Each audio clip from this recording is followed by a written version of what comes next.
All right, JAG University. So Doug, building my dream home. I got the builder's risk policy through you, right? The bank checked it off. They're funding my loan. What else should I do to protect myself? Great question. This is something I think a lot of people overlook, especially on like your personal house, because the lender isn't as concerned with the casualty or the liability portion of things. Definitely something on the commercial side, if you're building an apartment or an office building, that the lender is going to be all over you for. But I think 9 times out of 10, people think, hey, my contractor has insurance. Right. They're indemnifying me. They've added me as an additional insured or however they want to put it. And I'm covered. And I think it leaves like a lot of gaps, or as you like to call landmines. Landmines, yeah. That I think we could touch on 2 things really quickly that are important for people to recognize. Number one, your contractor does have liability insurance, or they should, right? And these are things as you're going through the vetting process or the bidding process, you should be asking the contractor, hey, can I look at your insurance certificate? Can I see what kind of limits you have? Can I see if you've had problems in the past or claims? But you might have a contractor that's got, 5, 10, 15 jobs going on at one time, and they're kind of spreading that insurance around all their job sites. So there's a possibility that something bad could happen in your house. You go to file a claim on the contractor's insurance, and there's nothing left because they've had problems at other locations. That's a great point.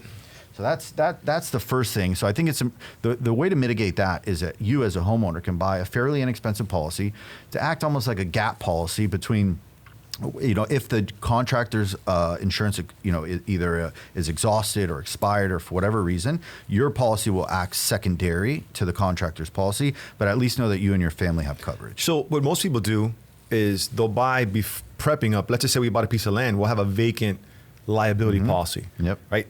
But does that not suffice in terms of what's happening? No, actually, most of those policies have clear language in them that you're not allowed to have any construction activities going on. And I think a lot of people, whether they're doing it on purpose or by accident, they do buy that vacant land liability policy and think that they're covered throughout the term of the construction. But the minute that you have workers on site, that policy will never pay a claim. So in terms of buying the additional coverage, what would that cost? Is that an owner's interest policy? It could be an owner's interest policy, or it could be something called a project-specific policy, depending on whether it's covering you, the homeowner, or you and the contractor, or you, the contractor, and their subcontractors. So there's different ways to buy that type of liability insurance. Like, give me a claim scenario, because it is overwhelming, right? You're hiring it out, you go visit, they're building your beautiful dream home. You have 10 different companies who are being subbed out, 10 different vehicles, 20 different workers. Sure. Like, give me a scenario. What if someone were to fall on the property? Sure. So it's kind of one of 2 things. There's either like a premises liability, which would be like you explained, like somebody trips and falls as a guest of the property and they sue you because you weren't maintaining things properly, or what we call products completed operations, or a construction defect. Somebody screwed up and you move into the house and 6 months later you got water dripping because the plumber didn't connect something correctly. Made a small mistake. So both of those things you should not be responsible for. You should be able to go to somebody else's insurance policy and either defend yourself in that slip and fall case, or get your home repaired from the water damage. And it shouldn't fall on you. It should fall on the person that was the responsible party. But like we're talking about, sometimes either they don't have good enough insurance or it's exhausted. And that's the scary part. But let me ask you, is it possible, let's say we bought a project-specific policy, you as a homeowner, is it possible to pass that cost off to the contractor? Look, you're going to pay for it one way or another, right? So either you buy the liability policy, or your contractor is going to charge you for being on their liability policy. So a lot of times people say, hey, we're going to let the contractor handle all the insurance. Sometimes that includes the builder's risk, because they think it's some sort of savings by letting them handle it. The truth is they are charging you for it one way or another. Right. And ultimately, in my personal opinion, the most important thing is that your name is on top of the policy, not the contractor. So your advice as well is that you as an individual, or maybe it's under a trust or corp for that piece of property, you should control your own insurance policy. Absolutely.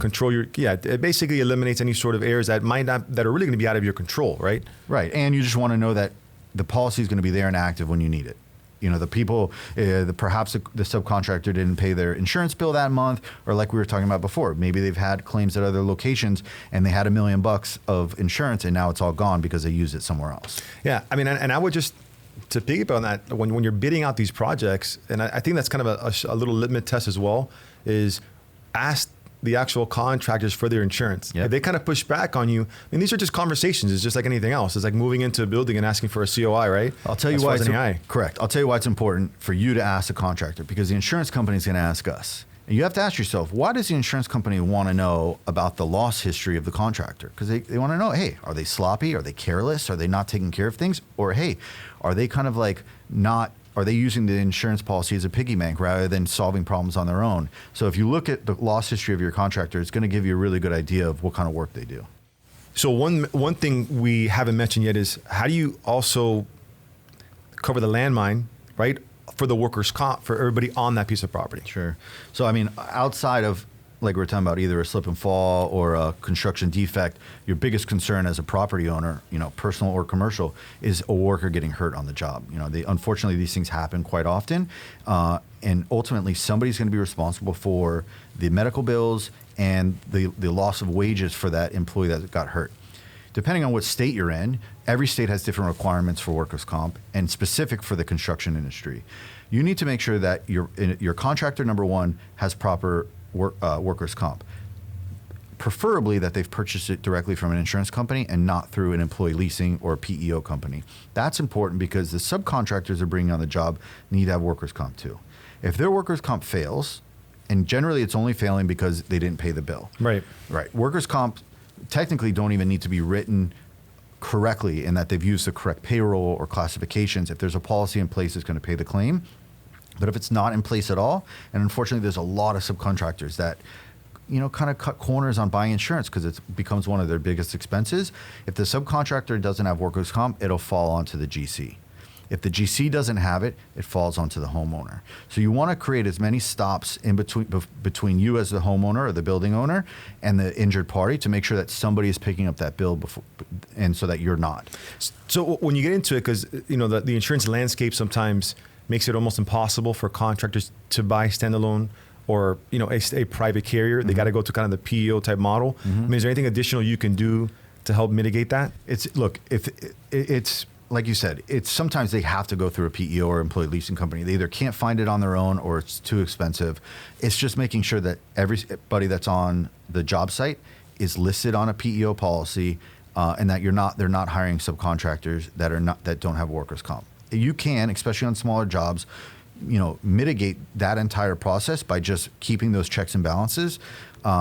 And the moment that you see it get out of control and you start seeing guys on the job that you don't recognize, where'd that guy come from? Or is he a sub of a sub? Right. Or is he somebody's friend that just came to help on the job site that day? You need to make sure that person is listed somewhere because accidents happen, especially in construction. And what you don't want is to get involved in litigation regarding somebody that got hurt on your property. I mean, you talk about so many moving parts, which is why it's so important to, as an owner, right, to buy as much insurance as you can individually, just to kind of build those stopgaps in case something were to happen. Right. Either you're buying it or somebody's buying it for you, but you're just trying to minimize the risk by placing it off in one of two ways. Either you're making your job site a safer place or you're having the responsible parties buy the proper insurance. So at the end of the day, you don't take a personal financial hit.